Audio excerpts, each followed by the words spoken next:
आइए, पावन मौका कुरुक्षेत्र में है और फिर गीता जयंती के पर्व पर हैं।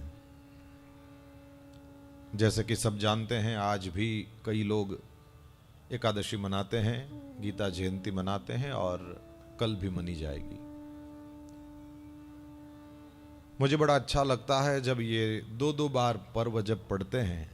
कई लोग इसमें बड़े कंफ्यूज हो जाते हैं कि ये आज करना है कि कल करना है। मुझे समझ में नहीं आता, कोई बुरा काम करना है क्या? कुछ अच्छा ही तो करना है, 2 नाम ज्यादा लेना है, आज भी लो कल भी लो। बोले नहीं, वो उस हिसाब से नहीं, लेकिन खाना खाएं कि फलाहार करें, इस हिसाब से पूछते हैं। तो क्या आपके सारे व्रत खाने पर ही टिके हैं क्या? क्या खाना क्या नहीं खाना, व्रत इसी में समाना? ना, केवल खाने नहीं खाने को व्रत नहीं कहते। भगवान के 2 नाम ज्यादा लेना, इसको व्रत कहते हैं। भगवत गीता का पाठ करने में ज्यादा से ज्यादा 2 घंटा लगता है। आज भी लगाओ, कल भी लगाओ। हमको क्या पता सच वाली गीता जयंती कौन है? ऊपर जाएंगे तो ठाकुर जी देखेंगे, इसने आज भी पाठ किया था, कल भी किया था। अच्छा, ये बंदा ठीक है। आज कुछ छूट गया हो, पूरी गीता का पाठ करते समय कंसंट्रेशन का लेवल वही हो, कोई जरूरी नहीं है। कुछ बातें आज छूट गई हों, कल फिर एक बार पढ़ा जाए, हो सकता है कल उन बातों पर ध्यान जाए और परमात्मा कुछ कृपा कर दे। तो आज भी आप सबको गीता जयंती की बहुत बहुत बधाई हो। ऐसा ग्रंथ जो विश्व में न हुआ है न होगा। कई लोग ऐसा मानते हैं कि गीता केवल सन्यासियों के लिए है, जैसे मैंने कल थोड़ा सा इशारा किया था। कई लोगों का मानना यह है कि गीता भक्तिपरक ग्रंथ ही है, और कुछ लोग मानते हैं कि नहीं, गीता केवल कर्म परक ग्रंथ ही है, इसमें मुख्यतया कर्म की ही बात करी गई है। मुझे समझ में नहीं आता, मेरा मुंह आपको कथा सुना रहा है, इसको काटकर व्यासपीठ पर बिठाया जा सकता है क्या? क्या यह कथा सुना सकता है? पूरा शरीर चाहिए होगा ना। ये एक ही अंग को क्यों पकड़ते हैं, मेरे समझ में नहीं आता। केवल बालकृष्ण ही प्यारे लगे, मथुराधीश और द्वारकाधीश के साथ कोई तकलीफ हो तो तुम उसी व्यक्ति के साथ कर रहे हो। ये बांसुरी वाले कन्हैया तो ठीक है, चक्र वाले के साथ कोई तकलीफ है तो ये हमारी समझ की कमी हो जाएगी। ऐसे कई लोग हैं साहब जो मानते हैं कि गोकुल वाले कृष्ण कोई और थे और मथुरा और द्वारका वाले कृष्ण कोई और थे, और कहते हैं कि भगवत गीता जिन्होंने सुनाया वो तो कोई और ही थे। ये इन्होंने एक ही जीवन में जितना काम किया, माना जाता है कि ये कोई एक व्यक्ति का काम नहीं है, ये हो ही नहीं सकता किसी एक में। तो बिल्कुल स्वाभाविक है, हमारी समझ में बहुत सारी बातें नहीं आती। ये ओलंपिक के खेलों को देखो, उसमें जो भी एथलेट्स होते हैं वो जैसा पराक्रम कर दिखाते हैं, कितना ऊंचा कूद जाएं और कितनी लंबी कूद कर दिखा दें और पता नहीं क्या क्या कर लेते हैं वो लोग, वो तलवारबाजी करते हैं और क्या क्या। ओलंपिक में देखो कितने खेल। तो जो हमने कभी नहीं खेला हो, जो हमने कभी नहीं देखा हो, तो स्वाभाविक रूप से हमको उसमें कुछ भी समझ में नहीं आता। और यदि कोई दिखाए आपको कि ये झूमर लगा है, इतना ज्यादा कूदा जा सकता है, तो देख के ही आप बोलोगे इम्पॉसिबल। लेकिन जो कूद जाते हैं वो तो इससे भी ज्यादा कूद जाते हैं, उनके पास वो टेक्निक्स होती हैं और वो इस तरह से। तो जो हम नहीं कर पाए उसके बारे में हमको लगता है कि ये किसी एक से नहीं हो सकता। हम एक लड्डू भी मुश्किल से पूरा कर पाए, तो हम किसी के बारे में सुने कि ये तो 15 लड्डू तो आराम से खा सकते हैं, और वो भी भोजन के बाद, तो हमारे समझ में नहीं आएगा। ये 48 गुलाब जामुन खा सकता है, आप मानोगे नहीं, होता है ना ऐसा। जो हमसे नहीं हो पाता हमको लगता है नहीं होगा। ब्रज में एक सेठ गया, बड़ा पैसे वाला। उसने कहा कि सुना है ब्रजवासी खाने में बहुत बहुत ज्यादा तगड़े होते हैं। बोले हाँ तगड़े होते हैं। बोले हम ऐसे वैसे को दक्षिणा देना नहीं चाहते, ये रहा 10,000 रुपया और ये रही 10 किलो रबड़ी, जो 10 किलो रबड़ी खाए 10,000 उठा के चला जाए। ब्रज वाले भी मना कर दिए कि महाराज ये एक आदमी का काम नहीं है, ये हो नहीं सकता। बोले तो फिर नहीं देना है किसी को दक्षिणा। यदि कोई हो ऐसा बढ़िया वाला भोजन भट्ट तो माने। और उसके मन में ये था कि ये तो हो ही नहीं सकता ना, 10 किलो रबड़ी किसको बोलते हैं। अब ये तो भगवान की भूमि है और बड़ी दिव्य भूमि है ब्रज, जो गए हैं उनको पता है। बड़ी मीठी ब्रज भाषा, तो आप उनके साथ सीधे रहो तो बड़ी मीठी भाषा भी सुनने को मिले और जरा से भी आप टेढ़े हुए नहीं कि वो भाषा की स्वीटनेस पता नहीं कहां चली जाए और वो और रंग भी दिखाती है। अब तो एक ब्रजवासी आगे आया, बोले सेठ तुम ऐसे ही नहीं जाओगे, यहां से संतोष लेकर जाओगे। सेठ ने कहा संतोष माने जब तक ये 10 किलो रबड़ी मेरे सामने खत्म नहीं होती मानूंगा नहीं। उसने कहा वो एकदम एकदम आराम से हो जाएगा, क्यों चिंता करते हो। अच्छा चलो बैठ जाओ, ये रहा पैसा, ये रही रबड़ी, आप करो शुरू। उसने कहा कि ऐसा है भैया कि ये खा तो हम जाएंगे, लेकिन क्या है हम 2 भाग में खाएंगे। उसने कहा वो तुम्हें 50 भाग करना है तो कर लो, मेरे को कोई लेना देना नहीं, मेरे सामने ये खा के दिखाना है। उसने कहा बिल्कुल कोई प्रॉब्लम नहीं है, बस इतनी सी छूट दो, मैं आधी खाऊंगा, थोड़ा दौड़ के आऊंगा और फिर आधी वाली फिर खा जाऊंगा। सेठ ने कहा खा के दौड़ोगे। बोले हाँ क्या थोड़ा सा पचा लूं मैं फिर दूसरी खा जाऊं। तो बोले तुम तो आओगे शाम को, ऐसे थोड़ी चलेगा। नहीं, बोले शाम नहीं 5-10 मिनट। सेठ ने कहा ये तो हो ही नहीं सकता। चलो ठीक है कोई प्रॉब्लम नहीं है, लेकिन 10 मिनट से ज्यादा देर नहीं लगनी चाहिए। ब्रजवासी ने कहा ठीक है। सेठ मान रहा था ये हो ही नहीं सकता। अब वो राह देखे तो आया और बैठ गया सेठ के सामने और उसने तो प्रारंभ किया, 1 कटोरी 2 कटोरी। ये तो अच्छा है आप लोगों ने भोजन कर लिया, नहीं तो ये सब कथाएं नहीं सुनाना चाहिए, ये भी हिंसा है। लेकिन भोजन करके बैठे हो तो अभी मैं 1 कटोरी 2 कटोरी बोलूं तो कोई फर्क नहीं पड़ता आप लोगों को, है ना। नहीं तो 7:30 बज गया हो तो फिर ये कथा नहीं सुनाई जाए। अच्छा उसने शुरू किया, वो तो भोजन करने लगा और धीरे धीरे करते हुए उसने सेठ ने देखा कि हाँ आधी पूरी कर गया ये। बड़ा खुश हुआ, वाह चौबे जी ऐसे होना चाहिए।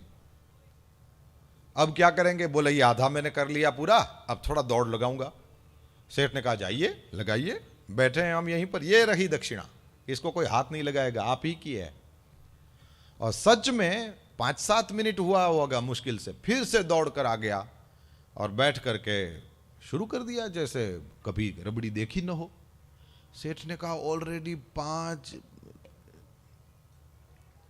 इतनी रबड़ी ऑलरेडी पेट में पड़ी है और खा रहा है जैसे जिंदगी में कभी नहीं खाई हो। ये इतनी दौड़ में क्या इसने वो कर लिया।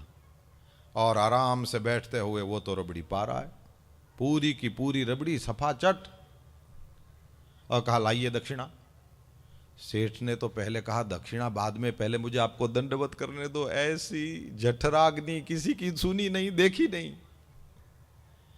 केवल 10 मिनट की दौड़ में तुमने इतना क्या कर लिया कि इतनी रबड़ी पचा गए और जैसे खा रहे थे जिंदगी में रबड़ी नहीं देखी हो, इतनी रबड़ी खा गए। का वो करते हैं, लेकिन पहले संकल्प करो। जिस तरह से वो हमने ये नियम रखा था उस तरह से ये भूदेव आए इस गोत्र के, इनको हम ये 10,000 दक्षिणा देते हैं। सेठ ने कहा वो तो बड़ी खुशी से देते हैं, लीजिए ये आपकी दक्षिणा, लेकिन चाबी बताओ। तो वो बोलता है देखो दक्षिणा तो तुमने दे दिया। हाँ बोले दे दिया। बात यह है कि एकदम एक जैसे दिखने वाले हम 2 भाई हैं, जुड़वा, एक ही के जैसे पीतांबर पहनते हैं, एक ही के जैसी बंडी पहनते हैं और एक ही जैसा तिलक छाप लगाते हैं। अब तुमने कहा 10 किलो, हमको पता है ब्रजमंडल में हमसे ज्यादा कोई खा नहीं सकता, और ये 10 किलो कैसे 5 किलो से ज्यादा खाया नहीं जाए।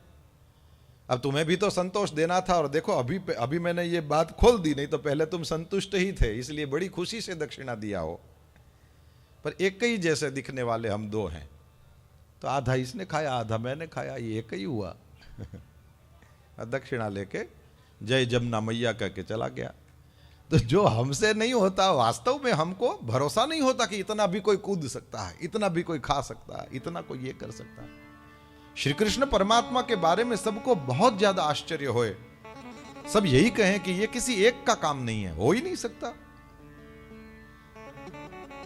मेरे प्रभु इतना तो समझो कि यदि ये किसी एक में नहीं हो सकता, तो फिर कृष्ण परमात्मा को हम परिपूर्ण अवतार जो कहते हैं वो हो नहीं सकता।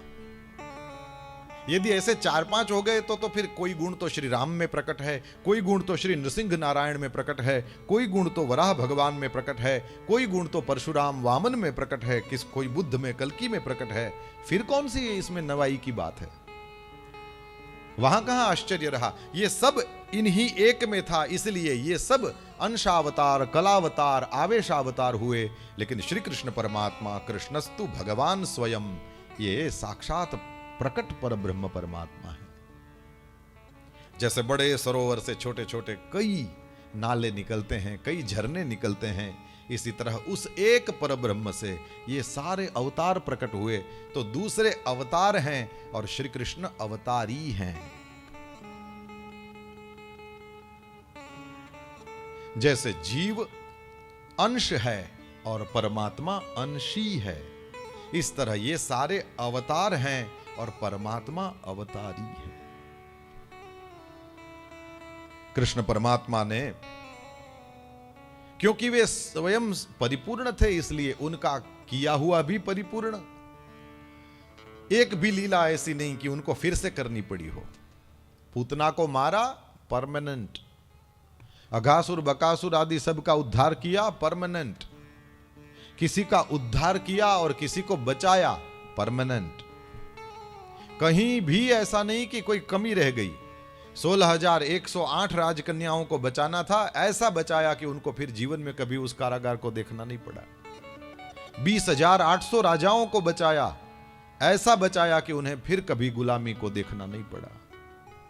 श्री कृष्ण परमात्मा जिसको जब जो देते हैं, जब जहां जो काम करते हैं, स्वयं परिपूर्ण, इसलिए सब कुछ परिपूर्ण ही करते हैं। कभी भी कुछ भी दूसरी बार नहीं करना पड़ता। उद्धव को उपदेश देते हैं, अर्जुन को उपदेश देते हैं, गोपियों को उपदेश देते हैं, सुदामा को संपत्ति देते हैं, व्रजवासियों के मन का निरोध सिद्ध करते हैं। कुछ भी करें एक ही बार और परमानेंट। क्योंकि हम सब अधूरे हैं, इसलिए कितना ही करो कुछ रह जाता है। और क्योंकि वे परब्रह्म परमात्मा परिपूर्ण हैं, इसलिए वे जो करते हैं परिपूर्ण करते हैं। हम जैसे होंगे वही तो काम करेंगे। हम अपूर्ण हैं, इसलिए कितना ही करें कुछ तो रह ही जाता है। और वे परिपूर्ण हैं, इसलिए वे खेल खेल में कैजुअली भी कुछ कर देते हैं तो भी वो परिपूर्ण ही होता है।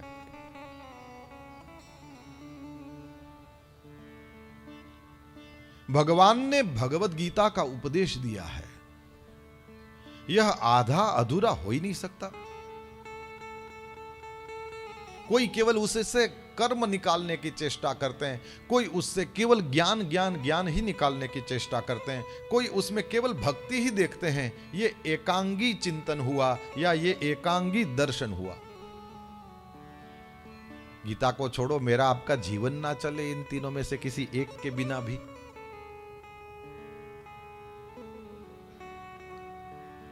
कथा सुनने के लिए आपको आना है, बैठना है, अब आप बैठे हो।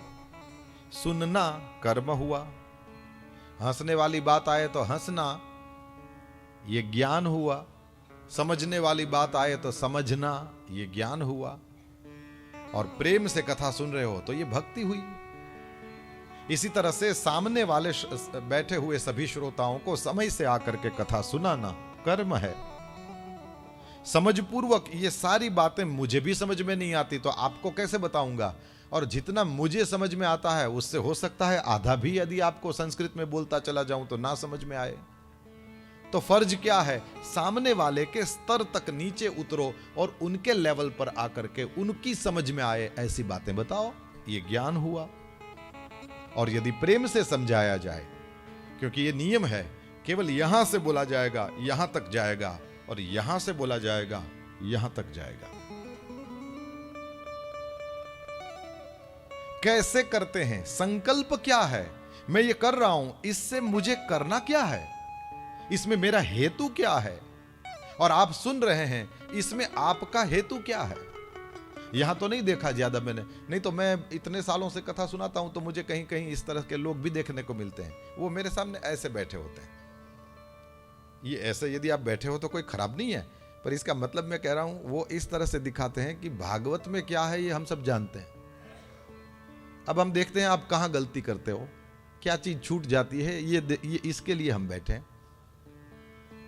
तो आपका हेतु यदि हो गया तो फिर और बातें आएंगी, उसमें जितना ठीक बोला जाएगा उसको छोड़ देंगे और जो रह गया उधर ध्यान होगा, क्योंकि आप वही देखना चाहते हैं कि कहां रह गया। और यदि रह गया हो तो पकड़ें इसको।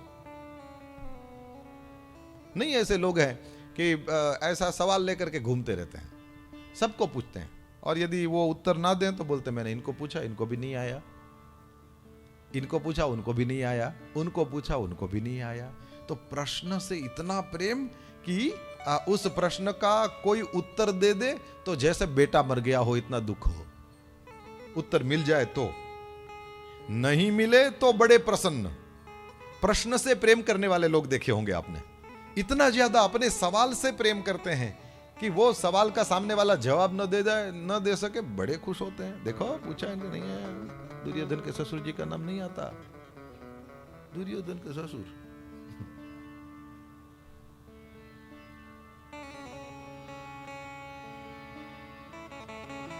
प्रश्न से प्रेम करने वाला यात्रा कैसे कर सकेगा।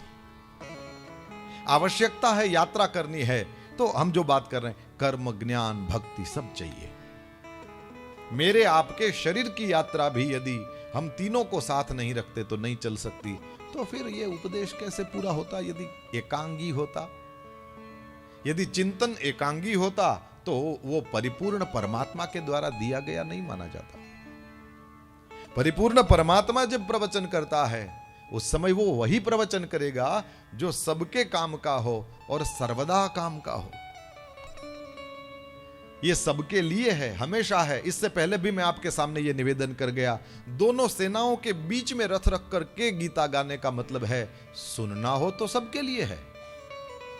ये इनको छोड़ करके केवल इनके लिए बोल रहे हैं ऐसा थोड़ी है, ये तो सबके लिए है। ये कृष्ण तो कहते हैं मैं बीच में खड़ा हूं, सबके लिए है यदि कोई चाहे। सबके सब मम प्रिय सब मम उपजाए, रामचरितमानस में परमात्मा श्री हरि का वचन है, सब मम प्रिय, मुझे तो सब प्रिय हैं। सब मम उपजाए, सब मेरे ही तो पैदा किए हुए हैं, इसलिए सभी मुझे प्रिय हैं। परमात्मा का यह वचन, परमात्मा का यह उपदेश सबके लिए है। तो क्योंकि सबके लिए है इसलिए वो ऐसा नहीं होना चाहिए कि एकांगी हो, ऐसा होना चाहिए जो सर्वांगी हो। सर्व अंगों में समस्त अंगों को ले लेना पड़ता है और इसलिए कर्म हो, ज्ञान हो, भक्ति हो, उपासना हो, ये सब इसमें आपको दिखाई देता है। मुझे बड़ा अच्छा लगता है परमात्मा श्री हरि ने यह दिव्य उपदेश दिया, वो सबके लिए है। इसलिए गीता में जब आप पाठ करो, मैंने तो कल भी आपके सामने निवेदन किया, आज फिर एक बार दोहरा दूं, अपनी भाषा में ही गीता पढ़ो। गीता प्रेस से अनुवाद वाली पुस्तक लो और उसमें आपकी जो भाषा हो उसमें यदि अनुवाद मिलता हो तो वही लो। और यदि हिंदी आपको अच्छे से समझ में आती हो तो हिंदी अनुवाद ही, और लैंग्वेजेस भी नहीं। क्योंकि गीता प्रेस में भी मैंने देखा है गुजराती पुस्तकें जो छपती है वो गीता प्रेस से गुजराती वाली भी छपती हैं, वो उसमें कुछ इतना ज्यादा वो नहीं देखता मैं, हिंदी ही ठीक है। क्यों? अर्थों की खींचातानी नहीं है साहब, एज इट इज, जो है वो आपके सामने रख दिया गया है। फिर आप अपने अनुभव के अनुसार, आप अपनी उम्र के अनुसार उस पर चिंतन कर सकें, ऐसी व्यवस्था है। तो मैं आपको यह कहने चला, अनुवाद पढ़िए, और उस अनुवाद को पढ़ते पढ़ते पहले से ही आपको मैं सावधान कर दूं, बहुत सारी ऐसी बातें आएंगी जो बिल्कुल पल्ले नहीं पड़ेगी। पल्ले नहीं पड़ेगी का मतलब समझ में बिल्कुल नहीं आएगी। हो सकता है कुछ आप स्वीकार ना भी कर सकें, क्योंकि आपने वह मार्ग देखा नहीं होगा।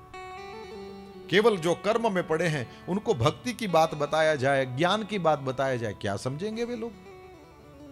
केवल जो ज्ञान के मार्ग के पथिक हैं उनको भक्ति की, कर्म की बातें समझ में नहीं आएंगी। उस तरह से जो केवल भक्ति के मार्ग पर चलते हैं उनको कर्म ज्ञान की बातें समझ में ना आए तो उसमें कोई बड़ी बात नहीं है। तो अपना काम तो यह है कि गीता जी का भी पाठ करते हुए इसमें से हमारे जो पल्ले पड़ता है, उम्र के हिसाब से हमें जो विवेक प्राप्त है, तदनुसार हमारे जो पल्ले पड़ता है, हमें जो समझ में आता है, और ज्यादा जूम इन करके सुनो जो हम कर सकें। कल मैं आपके सामने थोड़ा सा इशारा करके चला गया था, आपको ध्यान होगा। मैंने ये कहा था कि सुनना बहुत होता है, समझना कुछ एक ही होता है। यह आवश्यक भी नहीं है और यह कर भी नहीं पाएंगे कि 7 दिनों तक जो कुछ सुना हो सब ले जाएं। यह हो नहीं सकता, जरूरी भी नहीं है। सुनना बहुत होता है, समझना कुछ एक होता है। लेकिन फिर भी क्यों 7 दिन तक बैठना? मतलब खाली इतना है कि पता नहीं आपके टाइप की बात कब आए। वक्ता थोड़ी आपको पर्सनली जानता है। शुकदेव जी जानते हैं, व्यास जी जानते हैं, मेरा कन्हैया लाल जानता है, इसलिए वो आपके टाइप की बात पता नहीं कब कह दे। इसके लिए बैठना होता है। सब किसी के पल्ले नहीं पड़ता, जरूरी भी नहीं है। भगवत गीता का पाठ करें, भगवत गीता का पारायण करें।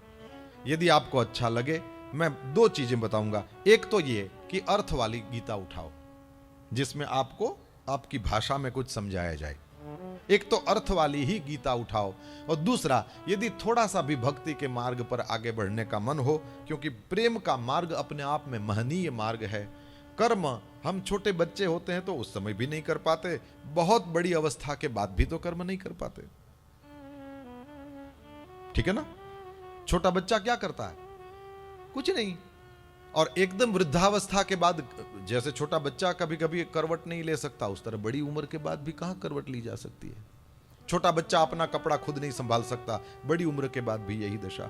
छोटा बच्चा बोल नहीं पाता, बड़ी उम्र के बाद भी वो बोले तो समझ में नहीं आता दूसरों के। होता है कि नहीं? ऑलमोस्ट सेम अवस्था हो जाती है फिर से। कर्म तो हम थोड़े बड़े हो जाएं उसके बाद में प्रारंभ होते हैं, और वो भी जीवन के अंत तक साथ नहीं देते। और ज्ञान पंथ कृपान के धारा, ये कोई आसान मार्ग नहीं है ज्ञान वाला। भगवान आदि शंकराचार्य की हम पूजा कर सकते हैं, उनके मार्ग पर चलने के लिए लोहे के चने हैं साहब, लोहे के चने हैं। कृपा हो जाए तो उस पर भी लोग चलते हैं, पर इतना आसान नहीं है। हम ये कह सकते हैं कि ये क्लास के लिए है, मास के लिए शायद नहीं है। यदि ये नहीं हो पाता हमसे, तो प्रेम तो सब कर सकते हैं। भक्ति तो सबके बस की बात है, क्योंकि कहीं ना कहीं तो हमारा प्रेम जुड़ा हुआ है। ऐसे लोगों के लिए गीता प्रेस से ही स्वामी राम सुखदास जी के जीवन का मेरे ख्याल से अंतिम कृति, ये गीता प्रबोधनी करके गीता निकली है। वो भी इतनी सी छोटी सी पुस्तक है। यदि भक्ति मार्ग से आगे बढ़ना चाहो तो गीता प्रबोधनी आपके लिए बड़ी काम की पुस्तक साबित होगी। किसी और की बात क्या कहूं, मैं अपनी बात कहूं, मैं उसमें से केवल रोज 1-1 श्लोक ही पढ़ता हूं। और फिर किसी छोटे से बच्चे को पिपरमेंट दे दो तो वो पिपरमिंट को क्या करता है? चूसता है ना? उसका रस धीरे धीरे लेता है। इसी तरह से 1-1 श्लोक, 2-2 श्लोक, या जैसा प्रकरण हो, क्योंकि गीता में कई बार 2 श्लोकों का प्रकरण भी है और कई बार 20 श्लोकों का प्रकरण भी है। उसमें प्रकरण है। स्वामी राम सुखदास जी ने बड़ी कृपा करके वो प्रकरण हमारे साथ शेयर किए हैं। उस तरह से पढ़ें। 2 श्लोकों का प्रकरण है, उस पर फिर दिन भर विचार करें, ऐसे उदाहरण खोजें और इस तरह से गीता का चिंतन किया जाएगा। उसी को शास्त्रों में कहा, गीता सुगीता कर्तव्या किमन्यै शास्त्र विस्तरैः या स्वयं पद्मनाभस्य मुख पद्माद विनिसृता। स्वयं पद्मनाभ के मुख पद्म से निकली हुई इस दिव्य गीता को हे श्रोता, हे साधक, हे चिंतक, तुम सुगीता करना। भगवान वेदव्यास ने स्वयं कहा, मैंने जो लिख दिया है उतना ही बस नहीं है, फिर तुम उसका पाठ करो, तुम उस पर मनन और चिंतन करो और तब तुम उस गीता को सुगीता बनाना। मुझे तो लगता है 60 वर्ष की उम्र के बाद वाले लोगों को तो नित्य गीता पाठ करना चाहिए, क्योंकि आपके पास इस संसार का थोड़ा अनुभव है। आप जानते हो ये धोखे की टट्टी है, इसके बाद इस अमृत को पीने की चेष्टा करेंगे तो कुछ न कुछ परमात्मा आपको उम्र के हिसाब से कुछ न कुछ प्रसाद देगा, और उस प्रसाद को जो भी लेना चाहे उसमें बांटिए। भगवान ने उम्र के हिसाब से जो अनुभव दिया हो उसको बांटना चाहिए।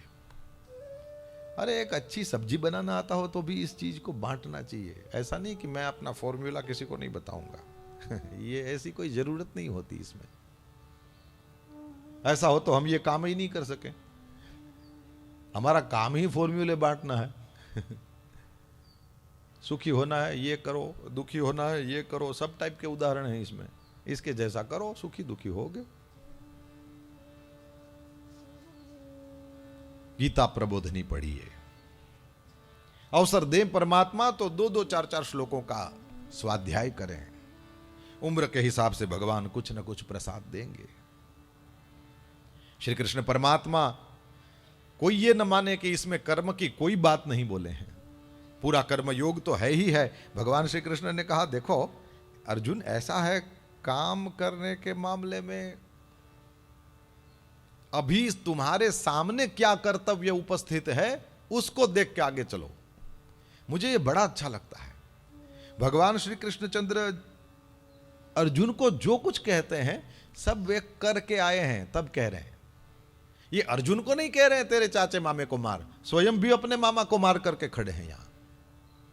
हाँ जी, ये ऐसा नहीं है कि पर उपदेश ही है केवल। जरूरत पड़ी और जहां समय का जैसा तकाजा, उसने जिस तरह से कहा उस तरह से श्री कृष्ण ने किया। नहीं तो गोकुल छोड़ के कौन जाए? उस प्रेम के प्रदेश से इस देहाभिमान के प्रदेश में जाने की जरूरत क्या? लेकिन भगवान गए। क्यों गए? समय बुला रहा था। परमात्मा ने कहा इस समय यह करने की जरूरत है तो यह करे, इस समय यह करने की जरूरत है तो यह किया जाए। जरूरत हो उस समय वहां उपस्थित रहने वालों में से श्री कृष्ण हैं। अभी तेरे सामने ये धर्म युद्ध आकर के खड़ा है। अर्जुन, दिखता तो बाहर से यही है कि ये तुम्हारे चाचे मामे गुरु आदि सामने खड़े हैं, लेकिन धर्म युद्ध ये कहता है कि यदि तुम प्रतिपक्ष में हो तो सामने वाले पर युद्ध के सारे नियमों के अनुसार युद्ध किया जाए। तुम बाहर से देखते हो कि इसका चेहरा ये है, ये तो मेरे दादा हैं, इसका चेहरा, ये शरीर ये सामने खड़ा है, ये मेरे गुरु हैं। तुम ये क्यों नहीं देखते कि ये प्रतिपक्ष में है? और सबसे बड़ी बात ये देखना, मैं धर्म के साइड में खड़ा हूं और जो मेरी साइड में खड़ा नहीं है वो सारे के सारे अधर्म की साइड में हैं। इनको वो फल भोगना पड़ेगा जो अधर्म की साइड में रहने से मिलता है। ये समझने के लिए बड़ा विवेक चाहिए होगा।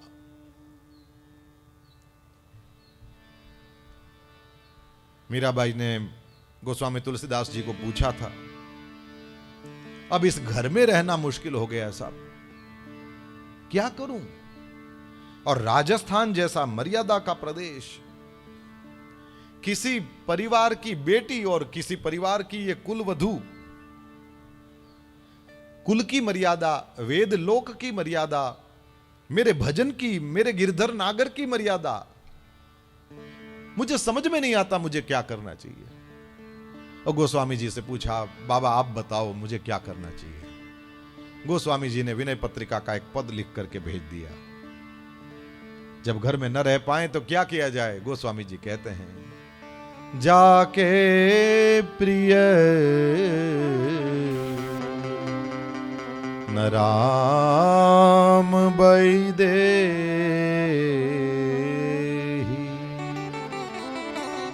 जाके प्रिय न राम बैदे,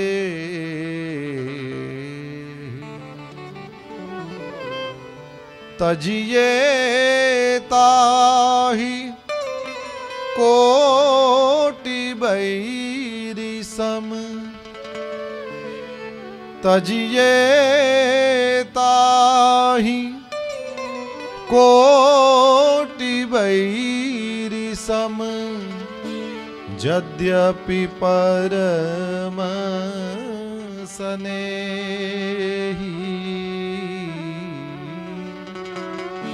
यद्यपि परम स्नेही, जाके प्रिय न राम बैदे।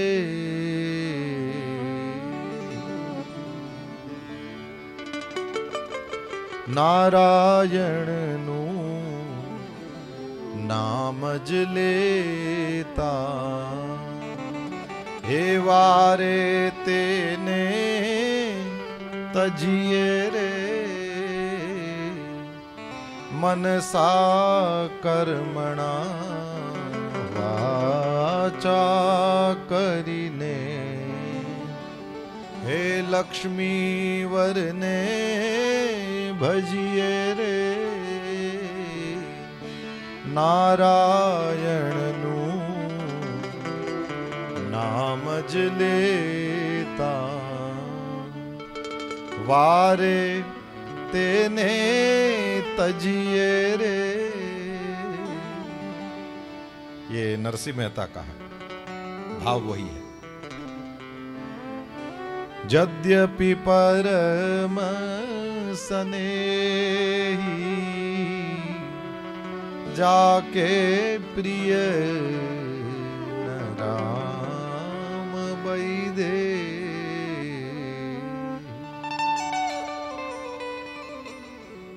मीराबाई चलती। कभी कभी इस तरह से धर्म सम्मूढ़ चित्त हो जाता है, इस मर्यादा का क्या करूं, इस मर्यादा का क्या करूं। अर्जुन यही कहता है ना, पूजा रहू, ये मेरे सामने खड़े हैं, ये तो पूजा के योग्य हैं। इन लोगों के साथ बाण चलाना, इन लोगों के साथ उनके ऊपर प्रहार करना, कृष्ण ये कैसे हो सकता है?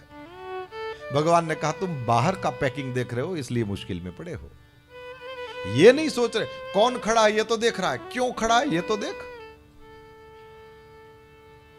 क्यों खड़ा है ये भी तो देखना चाहिए। कुछ दिनों पहले मैंने मेरे गुरुदेव भगवान पूज्य भाई श्री की बात बताया था आपको, रामायण से ये सीखें क्या करना चाहिए, भागवत महाभारत से ये सीखें क्या नहीं करना चाहिए। महाभारत की कथाओं को एक एक के बाद एक एक उठा उठा के आप देखिए और आपको पता चलेगा निषेध रूप धर्म का वर्णन है। रामायण की कथाओं को उठा उठा करके उसके ऊपर चिंतन करके देखिए, विधि रूप धर्म का पूरा पूरा वर्णन है। पॉजिटिव नेगेटिव तो लड़ते ही रहते हैं हमेशा के लिए, लेकिन इसमें से कुछ विधि रूप धर्म है, कुछ निषेध रूप धर्म है। दान करना धर्म है, चोरी न करना धर्म है। ये न करना धर्म, न करना धर्म, ये निषेध रूप धर्म हुआ, और ये करना धर्म है, ये करना धर्म है, ये विधि रूप धर्म हुआ। महाभारत हमको सिखाता है क्या नहीं करना चाहिए। अरे इतनी तो हिम्मत होनी चाहिए, चाहे आप कोई भी हो, इतनी तो हिम्मत होनी चाहिए कि कृष्ण जहां खड़े हैं वहां चले जाएं। महाभारत का सीरियल आप सबका देखा हुआ है। महाभारत के युद्ध के प्रारंभ में ही युधिष्ठिर ने कह दिया था, जिनको उस पक्ष से इसमें आना हो और जिसको इसमें से उसमें जाना हो, अभी युद्ध शुरू नहीं हुआ है, अभी कोई चाहे तो फेरबदल कर सकता है, क्योंकि हम सब सगे संबंधी हैं। यहां युद्ध के लिए खड़े हो गए हैं। किसी को हो सकता है कि किसी के मन में यह आए कि मैं गलत पार्टी में चला गया, तो कोई बात नहीं, चेंज कर दो, उसमें कोई बड़ी बात नहीं है, चेंज कर दो। अकेला सात्यकी उस पक्ष से इसमें आ गया था। कृष्ण परमात्मा कहते हैं तुम्हारे सामने रहे हुए अपने सगे संबंधियों को देख रहे हो, इस वजह से ये कह रहे हो, नहीं तो अभी तो जो ये धर्म प्राप्त है, ये युद्ध है और इसमें लड़ना है, ये तुमको पहले से ही पता है। अर्जुन इससे पहले कई युद्ध खेल कर आया हुआ है, ये कोई उसके लिए नया खेल नहीं था, ये उसके लिए कोई अपरिचित दृश्य नहीं था। उसकी आंखों ने ये चमकते हुए तीर तलवार बहुत बार देखे थे, उसने ये ऑलरेडी किया हुआ है। और उस वजह से जब अर्जुन जी वहां पर सामने खड़े हैं तो हाथ में उसके गांडीव तो था ही, वो रथ पर बख्तर पहन करके तैयार होकर के चढ़ ही गया था। और तब भी वो जब दोनों सेनाओं को मध्य में रथ को ले जाने के लिए भगवान को कहता है, तब तक वो वही योद्धा था, बस वो देखते ही गड़बड़ हो गई। कई लोग ऐसा कहते हैं, गीता के पहले अध्याय में भगवान ने कुछ नहीं बोला है। गीता पढ़ते हो, पढ़ोगे तो ऐसे नहीं बोलोगे, गीता के पहले अध्याय में भी भगवान ने बोला ही है। उवाच पार्थ पश्यैतान् समवेतान् कुरून् इति। भगवान बोले हैं, हे पार्थ एतान् समवेतान् कुरून् पश्य। ये भगवान ही तो बोले हैं और ये पहले ही अध्याय में तो है। मूल ग्रंथों को पढ़ो प्यारे। भारत का ब्राह्मण आपको हाथ जोड़ के विनती करता है, मूल ग्रंथों को पढ़ो। क्यों? मूल ग्रंथ आप नहीं पढ़ोगे तो कुछ भी कोई भी पट्टी पढ़ा के चला जाएगा। और धर्म के क्षेत्र में यह पट्टी पढ़ाने का धंधा अभी बहुत चल रहा है। किसी को भी मान देना, किसी को भी प्रतिष्ठा दे देना, किसी को भी पैसा दे देना, किसी के भी चेले बन जाना। थोड़ा देखो तो सही, कुएं में कुछ है कि नहीं है? इसका गुरु कौन है? ये कहां से बोल रहे हैं? ये जो कह रहे हैं ये कहां से आया है? शास्त्रों के रेफरेंसेस कहां गए? कोई भी चाहेगा मन के अनुसार कुछ भी अर्थ करके चला जाएगा।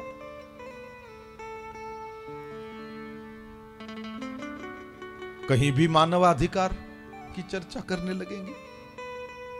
शास्त्रों को देखो, गुरुजनों के चरणों में बैठो, फिर कुछ निवेदन। इसलिए हमारे यहां पहले कहा जाता था, पहले अध्ययन।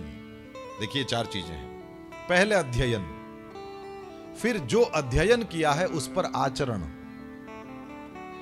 अध्ययन के अनुसार आचरण, और उस आचरण से प्राप्त अनुभव। अध्ययन अनुसार आचरण करेंगे तो अनुभव प्राप्त होगा। जो अनुभव प्राप्त हुआ हो उसी का उपदेश किया जाए। अध्ययन, आचरण, अनुभव, उपदेश। इसीलिए बड़े बूढ़े उपदेश देते थे। और मैं तो बिल्कुल खुला बोलता हूं, धर्म के क्षेत्र में किसी को गुरु के रूप में आदर देना हो तो वह व्यक्ति मिनिमम 50 वर्ष का होना चाहिए। चाहे स्त्री हो चाहे पुरुष हो, धर्म के क्षेत्र में किसी को धर्म गुरु के रूप में मान्यता देनी हो, मिनिमम 50 वर्ष। और उन 50 वर्षों में उनके वस्त्रों पर एक भी दाग लगना नहीं चाहिए, तभी उनको धर्म गुरु बनाओ। क्यों? जो 50 साल संभाल लिया है, अब आगे 20-25 साल जिएगा, इतना तो कर लेगा। 50 तक बच गया है तो आगे बच ही जाएगा। और दूसरा, 50 तक कुछ अनुभव भी मिला होगा, कुछ गुरु कृपा भी हुई होगी, कुछ स्वाध्याय भी किया होगा, कुछ निष्काम कर्म भी हुए होंगे, कुछ संसार का वास्तविक रूप ये जानता भी होगा। अब इससे उपदेश सुना जा सकता है। ये मेरे अपने निजी विचार हैं, ये गलत भी हो सकते हैं और उसको आपको स्वीकार करना जरूरी नहीं भी है। मुझे ऐसा लगता है, मेरी ये 25 वर्षों की यात्रा मुझे ऐसा कहने को प्रेरित करती है। जहां कहीं भी झुक जाना, उसकी उम्र न हो, उसको ये प्रतिष्ठा पचे ना पचे, कितने लोग प्रणाम करने लगे, मालाएं पहनाने लगे, शाल दुशाले ओढ़ाने लगे, है ना? ये सब करने लगे, हो सकता है उसकी उम्र न हो, इस बोझ को वह न उठा पाए, और हो सकता है कि बात बिगड़ जाए। बन रहा था धर्मगुरु, मूर्ति बन रही थी, लेकिन हो सकता है वो बिगड़ जाए, क्योंकि उसको वो सुख भी ना पचे। ये ऐसा भी होता है, इसलिए बहुत जल्दी न करी जाए। प्रभु दो चीज का ध्यान रखो, प्रणाम करने से पहले उसको सीसीटीवी कैमरा लगाकर देखो कि ये हम सब के बीच में होता है तब तो बढ़िया होता है, अकेला होता है तो क्या करता है। दो चीज, एक, प्रणाम करने से पहले बार बार सोचो, ये आदमी जिस किसी को प्रणाम नहीं, जयपाल भाई कहां गया, जिस किसी को प्रणाम नहीं करता, देख लेना आप उनको, किसी को भी प्रणाम, दोनों पैर पकड़ लेना उनके, वो उसमें नहीं है। मुझे बड़ा अच्छा लगता है, ये विवेक होना ही चाहिए। देखना आप उनको, प्रणाम करने में बहुत जल्दी नहीं करो, दूर से वंदन करो। ठाकुर जी ने कोई मूर्ति बनाई है, अच्छी कथा सुनाते हैं, पैर पकड़ने की इतनी जल्दी क्या है, सिर पे हाथ रखवाने की इतनी जल्दी क्या है। तुम जानते हो ये एकांत में क्या करता है। एकांत जिनका पवित्र हो, पब्लिकली तो सब लोग सफेद कपड़ा पहन के बैठते हैं, इसमें क्या है। चरित्र जब कोई नहीं देख रहा हो मुझे, तब जो मैं हूं वो मेरा चरित्र है। प्रणाम करने में जल्दी नहीं करना चाहिए, धर्म के क्षेत्र में तो बिल्कुल नहीं। प्रणाम करने में जल्दी मत करो। और दो, यदि कर लिए, अब वो माथा काट दे फिर भी उठाना मत। हरिश्चंद्र को विश्वामित्र जी ने परीक्षा करते करते करते इतना ज्यादा तपाया है, लेकिन वो क्षत्रिय हिला डुला नहीं। अंत में तीनों देवताओं को प्रकट होकर के उसको वरदान देने पड़े। ये होता है, दो में से एक, या तो झुको ही नहीं, दूर से प्रणाम करो, दूर से वंदन करो। और उसमें भी धर्म के क्षेत्र में मैं दोनों हाथ जोड़ करके आपको विनती करूं, यदि आपका शरीर महिला का है, यदि सामने धर्मगुरु पुरुष के रूप में है, एक निश्चित अंतर प्रभु प्लीज बनाए रखो। यदि आपका शरीर पुरुष का है, सामने कोई धर्म के मामले में कोई आगे बढ़े हुए हैं, कोई संत हैं, उनका शरीर स्त्री का है, अंतर बना के रखो। हम वो नहीं हैं, हम साधना के मामले में इतने ऊपर नहीं चले गए हैं कि अभी हमको कोई फर्क नहीं पड़ता। जो चले गए हैं वो उनको ऐसा करने दो, वो देख के तुम ये मत सीखो। नहीं, वो कहानी आती है, जनक जी के यहां नारद जी भी गए और शुकदेव जी भी गए। तो कहते हैं कि सुनैना जी ने कहा जनक जी से कि नारद जी भी आपके पास आते हैं, सत्संग करते हैं, शुकदेव जी भी आते हैं, इन दोनों में से कक्षा किनकी ऊंची है। तो कहा कि आप ही परीक्षा करके देख लो ना। तो कहते हैं कि नारद जी और शुकदेव जी एक समय दोनों ही वहां एक साथ उपस्थित हुए। जनक जी की पत्नी सुनैना जी वहां जाकर के दोनों के बीच में बैठ गई। नारद जी थोड़ा सा हट करके बैठे, श्री शुकदेव जी महाराज जरा भी ना हिले न डुले। सुनते ही हमको क्या लगता है, हाँ शुकदेव जी की देखो क्या स्थिति है, नारद जी अभी ऑन द वे, पहुंच नहीं गए हैं। तो नारद जी शुकदेव जी की कक्षा हम नापेंगे? नहीं, इसका मतलब यह है आप अंदर से जो हो, मेरे गुरुदेव भगवान कहते हैं, अंदर से तुम जो हो उस तरह से रहो। शुकदेव जी की अवस्था वो थी, वे वैसे रहे, और ये भी श्री नारद जी की अवस्था वो थी, वे ऐसे रहे। ना ये गलत ना ये गलत, ना ये ऊपर न ये नीचे, न ये ऊपर न ये नीचे। यहां को बड़ छोट कहत अपराधु। इन संतों में, इन भगवान के अवतारों में हम किसको छोटा किसको बड़ा कहें, हमको अपना समझना है। धर्म के मामले में वंदन करने से पहले बहुत बार सोचो, और एक बार कर दिया तो फिर वो माथा काट भी क्यों न दे, फिर उठना नहीं चाहिए। श्री शुकदेव जी महाराज, श्री वेदव्यास भगवान ने हमको ये भगवत गीता दिया, उसमें आपने देखा होगा अर्जुन ने एक बार सिर नवा दिया तो प्रश्न जरूर पूछे, लेकिन कृष्ण का अपमान कहीं नहीं किया। प्रश्न पूछता रहा, ठाकुर जी उसके कांधे पर हाथ रख करके जैसे उसको समझाते रहे। मुझे बड़ा अच्छा लगता है, ठाकुर जी इतने सीरियस हैं, देखो इस मूर्ति को देखो, इतना सीरियसली उनको समझा रहे हैं, और वो कंफ्यूज था, और वो देखो वो ऊंचा खड़ा है, ठाकुर जी नीचे बैठे।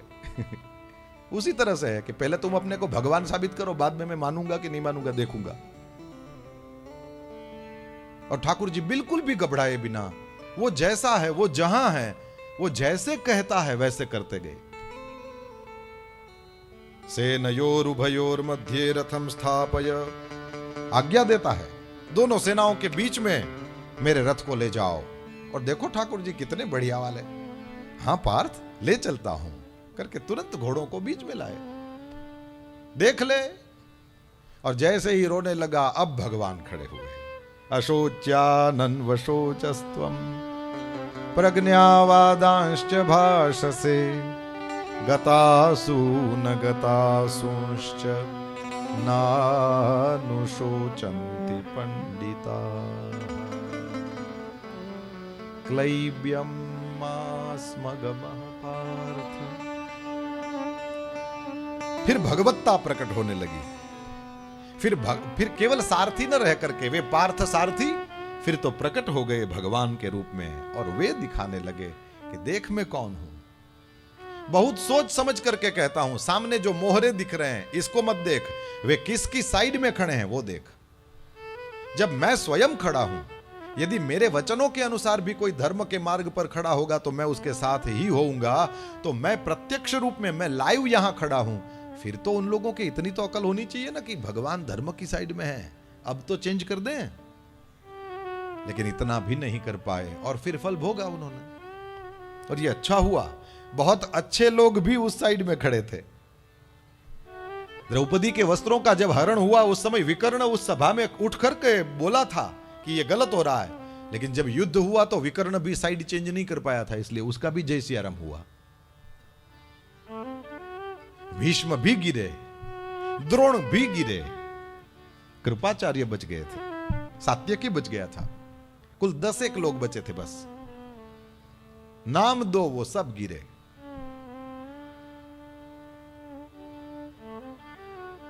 भगवान कहते हैं जो धर्म के पक्ष में रहेगा वही जीतेगा, और वही जीतेगा माने पांडवों की विजय नहीं है, विजय धर्म की है।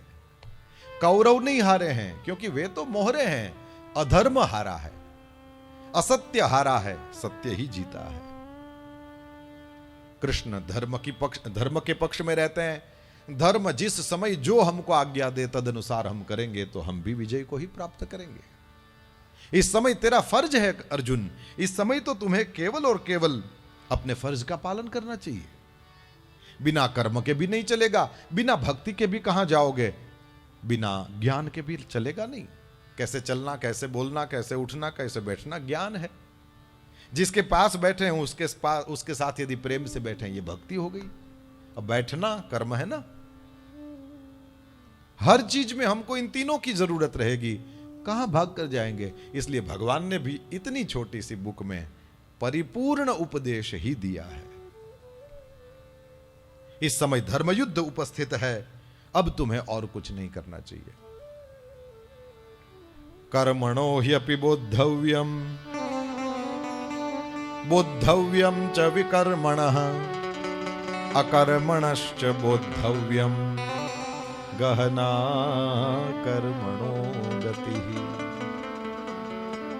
अर्जुन, कर्म की गति जान, विकर्म की भी गति जाननी चाहिए, अकर्म की भी गति जाननी चाहिए, गति सबकी जाननी चाहिए।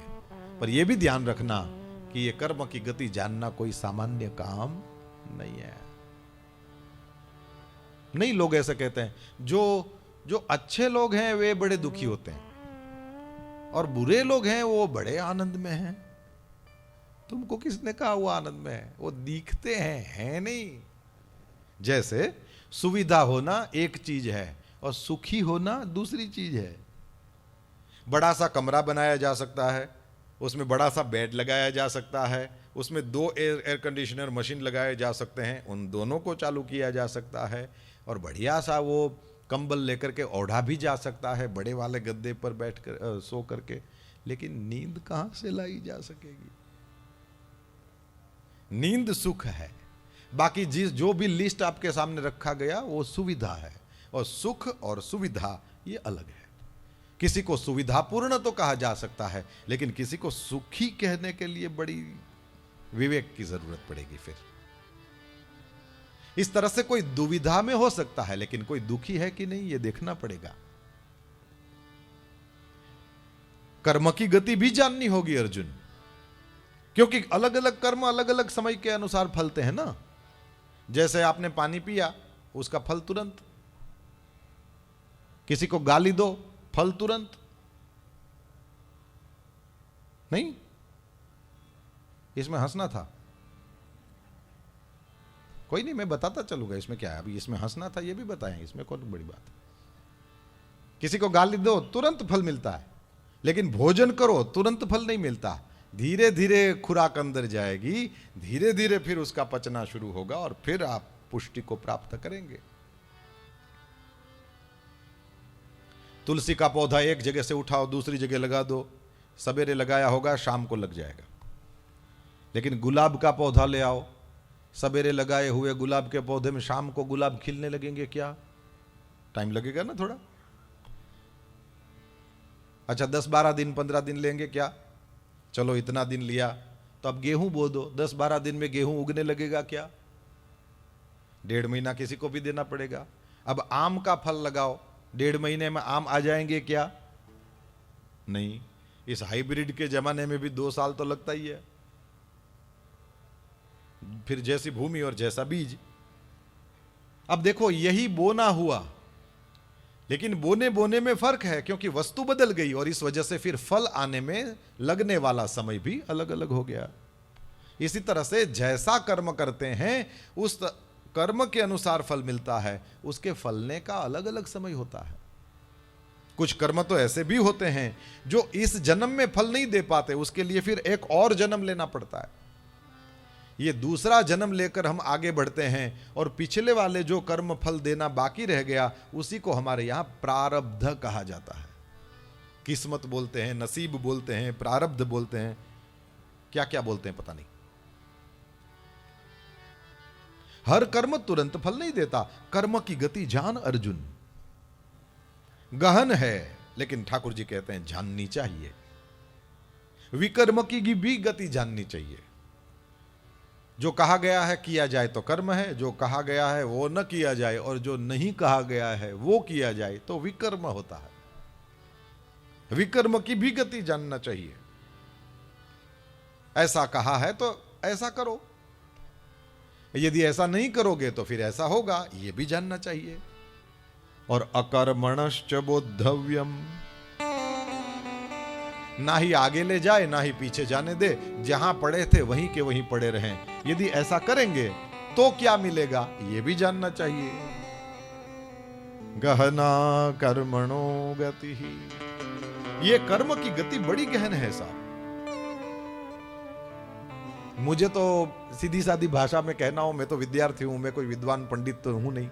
मुझे यदि कहना हो तो व्यासपीठ के प्रसाद से मैं इतना ही कह सकता हूं, उल्टा करेंगे तो क्या मिलेगा ये हम सब जानते हैं। कई बार ऑलरेडी डंडे खा चुके हैं। कुछ नहीं करेंगे तो कुछ नहीं मिलेगा, ये हम सब जानते ही हैं। तो अब ये सब पता है कि उल्टा नहीं करना है और कुछ नहीं करना, ये भी नहीं करना है, तो अब जो करना है वो करो, काम खत्म। किसको अपनी उम्र के हिसाब से ये विवेक नहीं होता कि क्या करना चाहिए क्या नहीं करना चाहिए, क्या पाप है क्या पुण्य है, न पता हो ऐसा इस सभा में कौन बैठा है? सब जानते होते हैं। अपने अपने उम्र के हिसाब से सबको विवेक प्राप्त होता है, बस उस विवेक का आदर नहीं करते इसलिए दुखी होते हैं। विवेक सबको है। वो नहीं बोलता था कि मैं जानता हूं धर्म क्या है, लेकिन मैं कर नहीं पाता हूं, है ना। और मैं जानता हूं अधर्म क्या है, मुझे तो मैंने देखा वसुदेव वसुतम श्लोक नहीं आवड़तो હોય, પણ આ બધાય ના આવડે। मैंने श्लोक मैं नहीं बोला, लेकिन आप अपने मन में बोलने लगे। क्यों? ऐसे ऐसे श्लोक पता नहीं किसने रटा दिए हैं आपको, इसमें बोलने जैसा क्या है?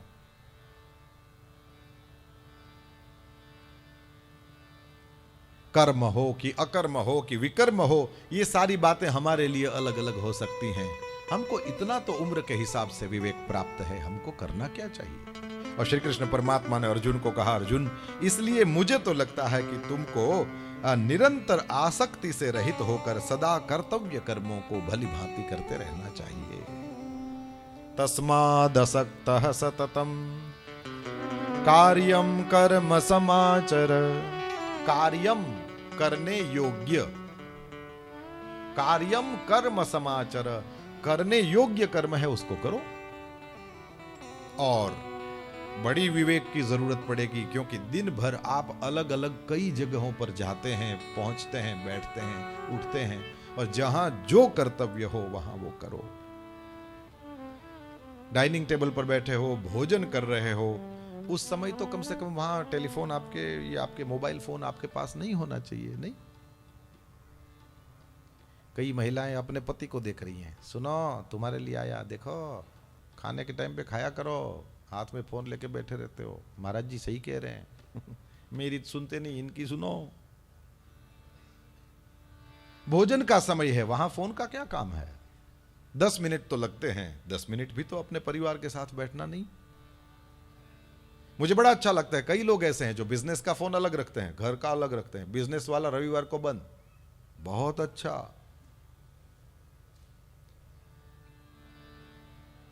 8 घंटे से ज्यादा पैसों के पीछे भागना ठीक नहीं, जब समझ में आए। क्योंकि पहले पैसा कमाने के लिए तबीयत को दांव पर लगा देते हो, और फिर तबीयत कमाने के लिए पैसा। ये तो पागल जैसा काम हुआ साहब। इसमें कोई होशियारी, इसमें कोई स्मार्टनेस। इसीलिए मेरे को लगता है कभी कभी हाथ में स्मार्टफोन होते हैं, लेकिन व्यक्ति खुद फोन स्मार्ट, लेकिन खुद। जहां पर जो कर्म उचित हो, कार्यम कर्म, यहां पर क्या कर्तव्य है ये देख लिया जाए।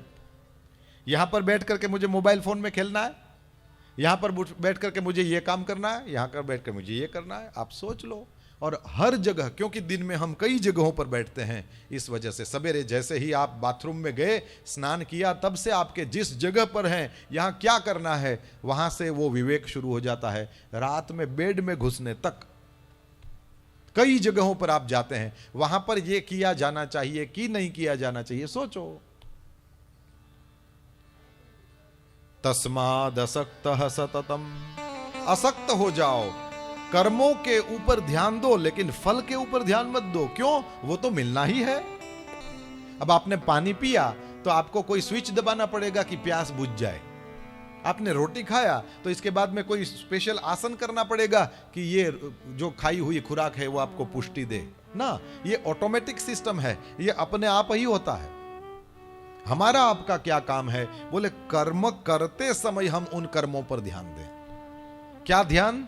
ज्यादा कुछ नहीं, इसको बड़ा कठिन मान करके आगे नहीं बढ़ना है, खाली इतना सा कि अभी यहां क्या करना चाहिए वो किया जाए, बस। लंबा चौड़ा है ही नहीं। मुझे तो ये कहने को मन भी करता है कि भारत का अध्यात्म इतना कठिन कभी था ही नहीं। कभी कभी हमारे जैसे लोग, ये ऊपर बैठ के उपदेश देने वाले, ये खराब कर देते हैं इस चीज को। ये जिस किसी की समझ में नहीं आता, इसके लिए बड़ी तपस्या लगती है। क्या तपस्या लगती? तू खुद नहीं करता। अध्यात्म इतना कठिन है नहीं साहब, सत्य इतना कठिन है ही नहीं, कर दिया जाता है। ये किसी की समझ में ऐसे कैसे किसी को भी नहीं बताया जाता। क्यों नहीं बताया जाता? बताओ ना। मुश्किल से तो बैठा है ये आदमी यहां, इसको अभी भी नहीं बताओगे तो कब बताओगे? जो भी लिखा है गुरु कृपा से, हरि कृपा से, ग्रंथ कृपा से, और सबसे बड़ी बात आत्म कृपा से जो भी आता हो दो ना। श्री कृष्ण परमात्मा ने कुछ भी छिपा कर नहीं रखा। भगवान वेदव्यास गोस्वामी तुलसीदास जी ने, भगवान वाल्मीकि महर्षि ने कुछ भी छिपा के नहीं रखा। बस हम उधर ध्यान नहीं देते, इतना ही है। तो श्री कृष्ण परमात्मा ने कहा, फल की आसक्ति का त्याग करके इस समय क्या करना चाहिए? हे अर्जुन, तू उसको कर, क्योंकि आसक्ति से रहित होकर कर्म करता हुआ मनुष्य परमाप्नोति पुरुषः। फिर आसक्ति का त्याग करके यदि तुम कर्म करते रहोगे तो तुम परब्रह्म परमात्मा को प्राप्त कर लोगे। ये भगवान को प्राप्त करना क्या होता है?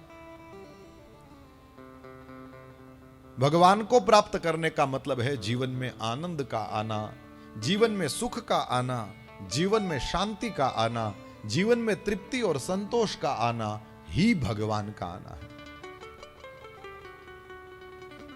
गोस्वामी तुलसीदास जी कहते हैं,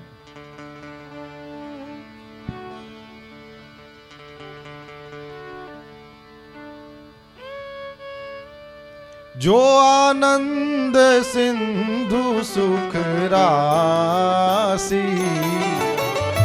जो आनंद सिंधु सुख राशि, सी करते त्रैलोक सुपासी, सी करते त्रैलोक सुपासी,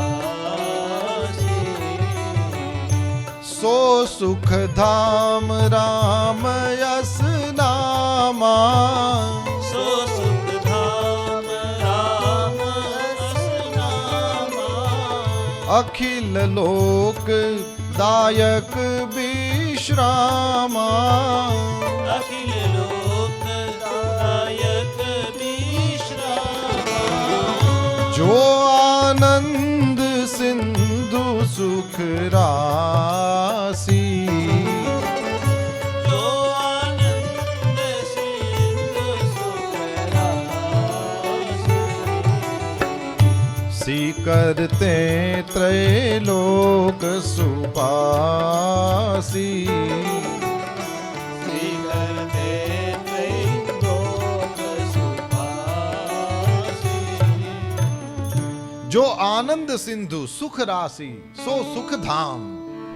भगवान माने सुख धाम, भगवान माने आनंद सिंधु, भगवान माने सुख राशि, केवल अनुभवानंद स्वरूप।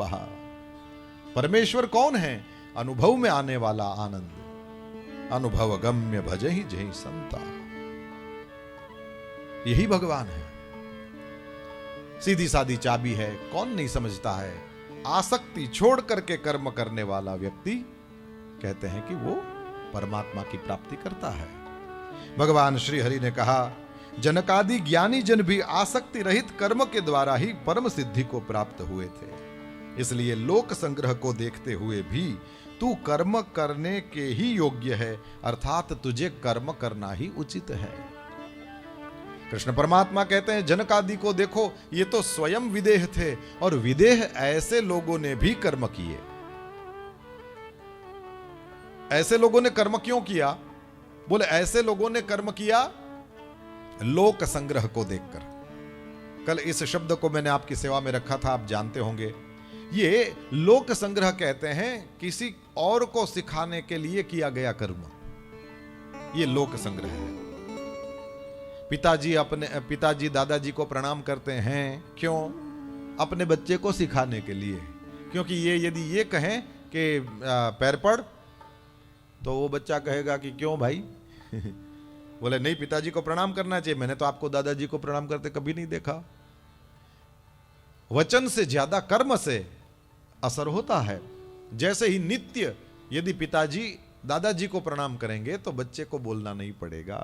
क्यों? वो समझ जाएगा कि ये अपने पिताजी को प्रणाम करते हैं, तो मुझे अपने पिताजी को प्रणाम करना चाहिए। ये कौन है? बोले ये रही, यही है मेरे पिताजी, इनको प्रणाम करो। जो आप बच्चों से करवाना चाहते हैं खुद करें। बड़ी ब्लैंक स्लेट्स होती हैं, जो लिखना चाहो लिख सकते हो।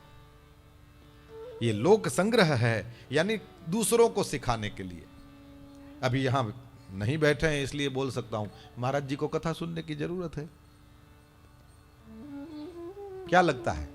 आप सब तो मेरे से ज्यादा उनके साथ रहते हैं, उनको कुछ सीखने की, उनको कुछ नया सुना सकता हूं मैं क्या?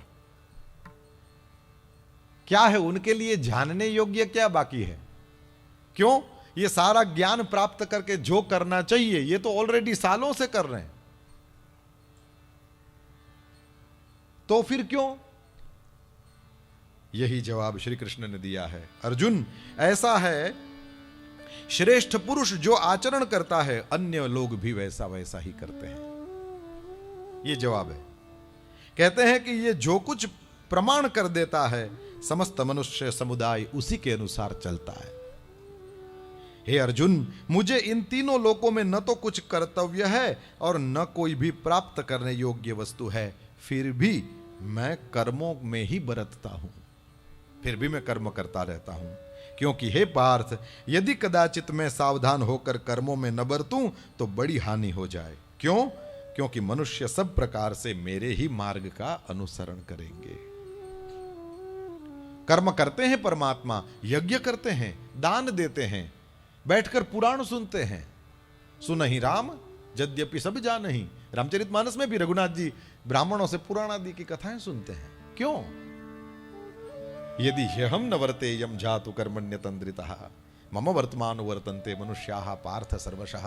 हे पार्थ, ये सभी लोग मेरे ही पीछे चलते हैं और जैसा मैं करता हूं वैसा करते हैं। इस वजह से मुझे भी वो सारे काम अज्ञानी की तरह करना पड़ता है। क्यों? अज्ञानी मुझे देखता है, अब मैं ज्ञानी हूं, मुझे पूजा करने की जरूरत नहीं, मुझे प्राणायाम करने की जरूरत नहीं, मुझे कोई ध्यान लगाने की जरूरत नहीं। क्यों? बोले अपनी तो उनके साथ आशिकी चलती है, आठों जाम खुमारी। जो उनके साथ सतत रहते हैं वे भी कर्म करते हैं, करने चाहिए। क्यों? अज्ञानी लोग देख रहे हैं, वे क्या करेंगे? बोले वो आपकी बाह्य क्रियाओं की कॉपी करेंगे। प्लीज अंडरस्टैंड, ये बाहर से आप जो करते हैं उनकी कॉपी करेंगे। उनको ये नहीं पता कि अंदर से आपकी स्थिति क्या है, क्योंकि वे बाहरी क्रियाओं की कॉपी करेंगे। इसलिए यदि आप ये कहें कि मुझे पूजा करने की कोई जरूरत नहीं, आपका बच्चा आपसे भी आगे निकल जाएगा कि मुझे तुमको रखने की भी जरूरत नहीं है।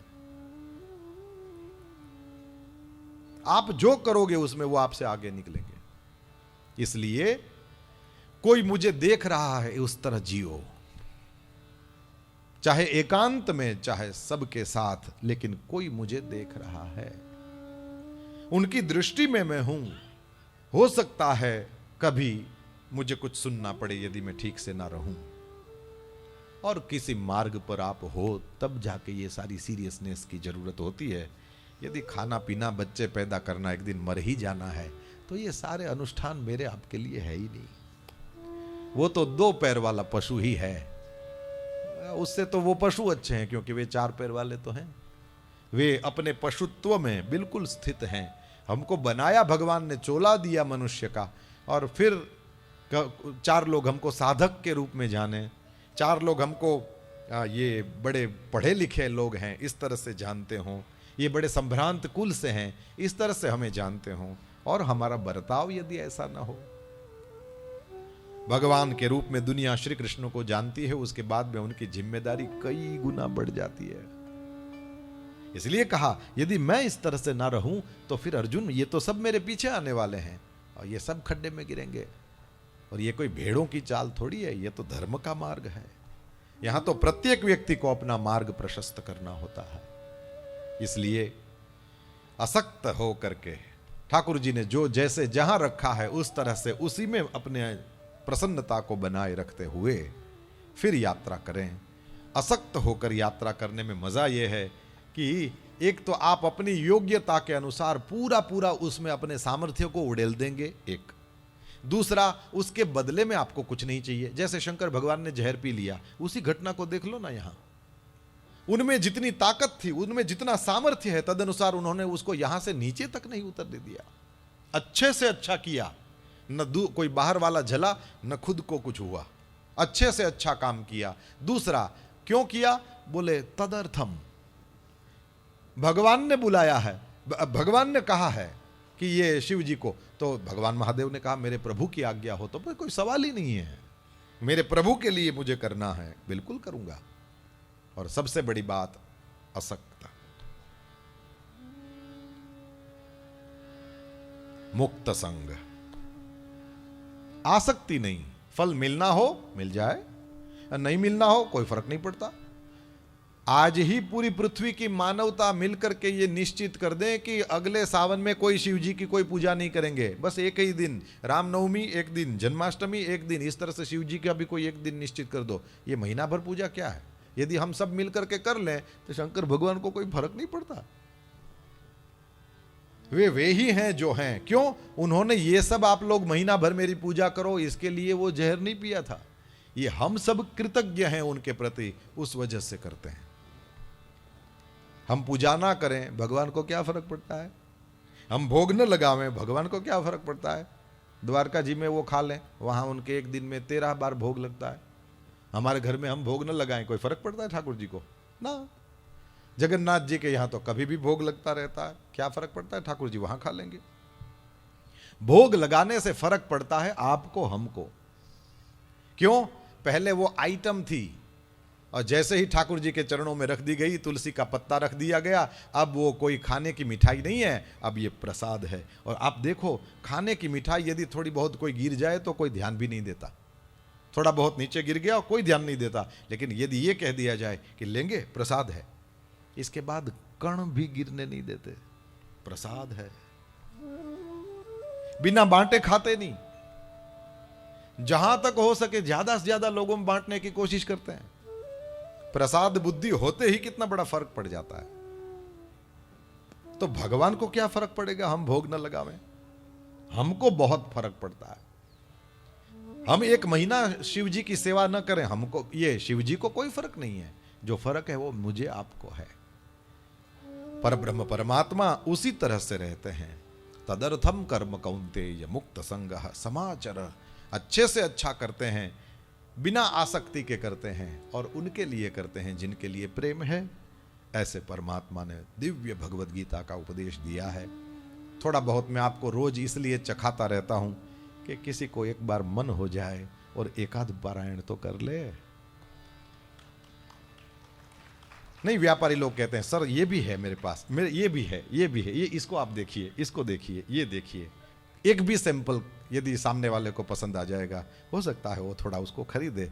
बस उसी तरह से हम भी गांव गांव गली गली जा जा करके ये सारे सैंपल्स, कुछ उपनिषद के श्लोक, हाँ, कुछ पुराणों की बातें, कुछ गीता के श्लोक, कुछ मानस की चौपाइयाँ आपकी सेवा में रखते हैं।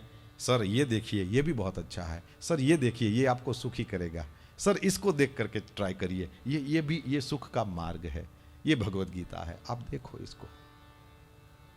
परमात्मा करें हम सब गीता का पारायण करें, आज भी कल भी। आज भी एकादशी है, गीता जयंती की बधाई हो। और कल भी एकादशी है, फिर कल भी बधाई दूंगा। जहां से बात को उठाया था वहीं पर पूरा करें। कुछ अच्छा करने के लिए ये एकादशी होती है, कुछ बुरा नहीं करना है। इसलिए यदि 2 बार भी करने की बात आए तो कोई खराब बात नहीं है। आप गीता जयंती को क्या करते हो? गीता पाठ करते हो, आज भी करो, कल भी करो, ये तो उम्मीद से दुगना अच्छी बात है। 2 रामनवमी हो, दोनों दिन श्री राम जय जय राम करो, कुछ अच्छा ही है ना, कहां बुरा है? झगड़े में क्यों पड़ते हैं? वो ज्योतिषियों को करने दो, आप अपना काम करो। हमारा काम एकादशी को 1 माला ज्यादा करने का है।